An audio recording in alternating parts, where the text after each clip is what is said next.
আপনারা দেখছেন বার্তা এক নজর। মালদহে শুরু হলো ক্রেতা সুরক্ষা মেলা। সেই উপলক্ষে মালদা কলেজ মাঠ থেকে একটি সুসজ্জিত শোভাযাত্রা বের করা হয়। সেই শোভাযাত্রার বিভিন্ন শিক্ষা প্রতিষ্ঠান অংশগ্রহণ করে। পাশাপাশি মালদার ঐতিহ্য গম্ভীরা এবং মুখোশ শিল্পীদের নৃত্য এই শোভাযাত্রায় অংশ নেয়। মঙ্গলদ্বীপ জেলে মেলার উদ্বোধন করেন রাজ্যের 5 মন্ত্রীসহ বিশিষ্টজনেরা।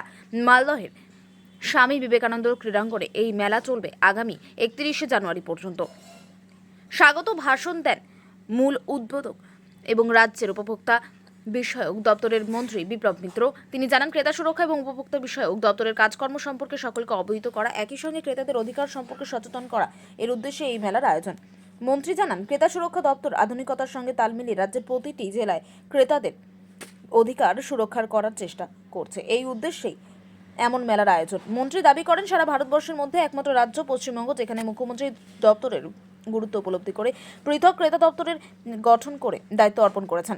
কলকাতা থেকে বিভিন্ন জেলা এবং গ্রামাঞ্চলের সাধারণ মানুষের কাছে অধিকার সম্পর্কে ধারণা পৌঁছে দেওয়ার জন্য দপ্তর কাজ শুরু করেছে। অন্যান্য রাজ্যে খাদ্য দপ্তরের সঙ্গে এই দপ্তরের কাজকর্ম যুক্ত, কিন্তু পশ্চিমবঙ্গে পৃথকভাবে এই দপ্তর মানুষের কাজ করে আসছে।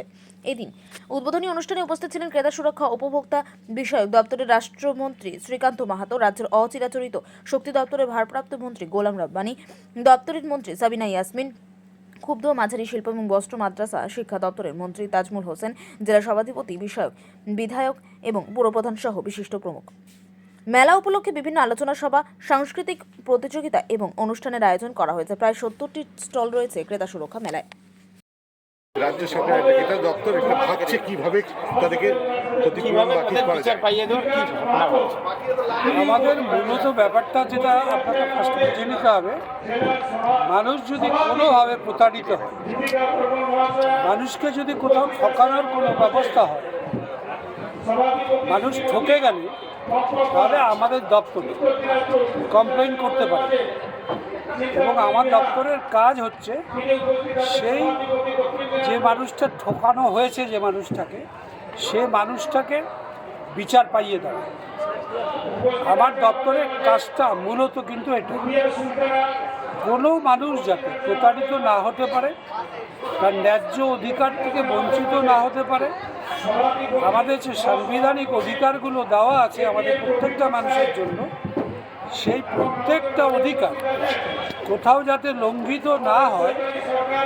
একটা সাধারণ মানুষ, গরিব মানুষ, একটা মানুষ, সে মানুষটা হয়তো ক্রেতা হিসাবেই আসুক বা অন্যভাবেই আসুক, সেই মানুষটাকে সাহায্য করা।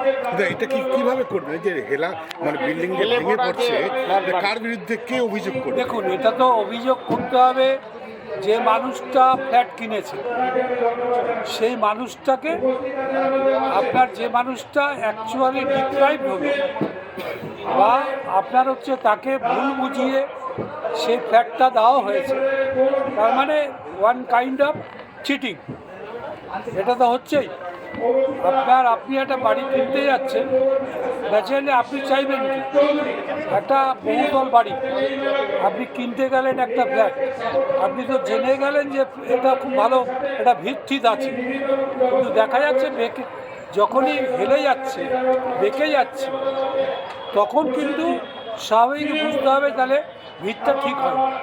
আপনি কি মনে করেন যে কলকাতায় যারা ভেঙে পড়েছে বাড়িগুলো, সেই মানুষগুলো প্রতারিত হয়েছেন?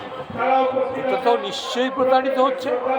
নাহলে আমাদের যেটা বুঝি, যেই একটা ভিত তৈরি করতে গেলে প্রাথমিকভাবে যেমন ইঞ্জিনিয়ারিং একটা জ্ঞান যথেষ্ট যদি না থাকে, তাহলে সেখানটায় ভিতের গণ্ডগোল হতেই পারে।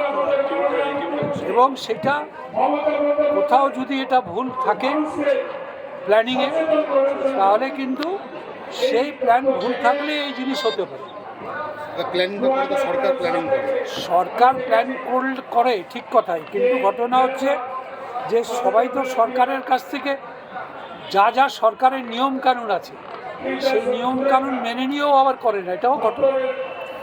এই সব দপ্তরে যারা প্রতারিত হলেন তাদের জন্য আপনার কি পরামর্শ, কিভাবে সুরক্ষা? না, এরা তো আমার পরামর্শ তো একটাই, এই মানুষগুলো, এই যে আমরা টিভিতে আপনাদের মাধ্যমে দেখতে পাচ্ছি, তারা বলছেন আমরা ভাবলাম যে একটা শেষ সঞ্চয় নিয়ে আমরা একটা বাড়ি কিনলাম, ফ্ল্যাট কিনলাম, এই ফ্ল্যাটটা আমরা দেখলাম বেঁকে গেল, এখন তো আমাদের একদম নিশ্চয় হয়ে যাবে। আমাদের তো ফ্ল্যাটটা ছেড়ে দিতে হচ্ছে। এবার তো নোটিশ আরম্ভ হচ্ছে যে কোনো সময় অ্যাক্সিডেন্ট ঘটে যাবে, মারা যেতে পারে মানুষের প্রাণহানি ঘটতে পারে। এই ব্যাপারটাতে মানুষ তো বিচার চাইবে, বিচার চাওয়ার অধিকার আছে তার, কারণ তিনি তো ন্যায্য টাকাটা দিয়েই এসছে। তো এরা কি ক্রেতা সুরক্ষা দপ্তরে হ্যাঁ, অভিযোগ জানাবে? যখন প্রতারণার ব্যাপারটা আসবে তখন তো আমার দপ্তর করতেই পারে। তাহলে কি কিভাবে আপনারা সুরক্ষা দিতে পারেন? আমি তখন তো যেখানটায় অন্য প্রতারণার ক্ষেত্রে যেভাবে আমার দপ্তর সেখানটায় মানুষকে বিচার পাইয়ে দিতে পারে, ঠিক একইভাবে আমরা প্রতারণা